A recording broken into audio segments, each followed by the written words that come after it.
Welcome to YoYo Cine Talkies. Allu Arjun Sukumar కాంబోలో వచ్చిన Pushpa box office వద్ద రికార్డ్స్ సృష్టించిన సంగతి తెలిసిందే. అటు కంటెంట్ ఇటు మ్యూజిక్ పాన్ ఇండియాను షేక్ చేశాయి. పుష్పరాజ్ పాత్రలో బన్నీ యాక్టింగ్ చూసి యావత్ దేశమే ఫిదా అయింది.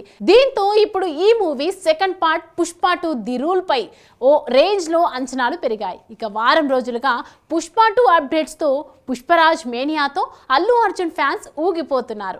అయితే బన్నీ ఫ్యాన్స్ నిరీక్షణకు తెరపడింది. Pushpa 2 makers Pushparaj birthday treat ఇచ్చేశారు. ఈ రోజు స్టైలిష్ స్టార్ అల్లు అర్జున్ పుట్టినరోజు సందర్భంగా పుష్ప 2 టీజర్ రిలీజ్ చేశారు. భారీ అంచనాల మధ్య రిలీజ్ అయిన ఈ టీజర్ సినిమాపై మరింత హైప్ ను క్రియేట్ చేసింది. పూర్తిగా మాస్ అవతారంలో బన్నీ, దేవిశ్రీ అందించిన బీజిఎం గూస్ బంప్స్ ను తెప్పిస్తోంది. తాజాగా విడుదలైన టీజర్ చూస్తుంటే బన్నీ ఇది వరకు ఎన్నడూ కనిపించని గెటప్ లో కనిపించనున్నాడని తెలుస్తోంది.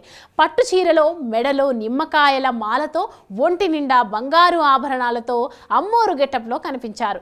గంగమ్మ జాతరలో ఉగ్ర రూపంతో నడుస్తూ చీర కొంగును నడుముకు చుట్టుకుంటూ వస్తున్నట్లు కనిపిస్తున్నారు. టీజర్ మొత్తంలో ఒక్క డైలాగ్ లేకుండా బీజిఎంతో గూస్ బంప్స్ తెప్పించారు. తాజాగా విడుదలైన టీజర్ మాత్రం బన్నీ ఫ్యాన్స్ కు ఫుల్ మీల్స్ అందించింది. గంగమ్మ జాతర సీక్వెన్స్ లో ఒక పాట, ఒక మాస్ ఫైట్ ఉండనుందని సమాచారం. టీజర్ లోనే అల్లు అర్జున్ విశ్వరూపం చూపించేశారంటే ఇక సినిమాలో మాస్ జాతరే అంటున్నారు అభిమానులు. గంగమ్మ జాతర జరిపించేందుకు అమ్మోరుగా వస్తున్న పుష్పరాజ్ గా కనిపిస్తున్నాడంటూ మరికొంతమంది కామెంట్స్ చేస్తున్నారు. ఈ మూవీలో అల్లు అర్జున్, రష్మిక మందన్న, ఫహద్ ఫాజిల్ కీలక పాత్రలో పోషిస్తున్న సంగతి తెలిసిందే. డైరెక్టర్ సుకుమార్ తెరకెక్కించిన పుష్ప మూవీలో బన్నీ ఊర మాస్ లుక్ లో పుష్పరాజ్ పాత్రలో అదరగొట్టేశాడు. ఇక ఇప్పుడు పుష్ప 2 ది రూల్ లో మరోసారి థియేటర్లను షేక్ చేస్తున్నట్లు తెలుస్తోంది.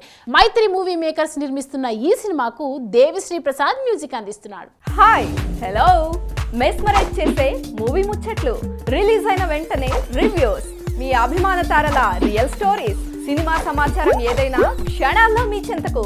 మరింకెందుకు ఆలస్యం, యోయో సినీ టాకీస్ ని సబ్స్క్రైబ్ చేసుకోండి.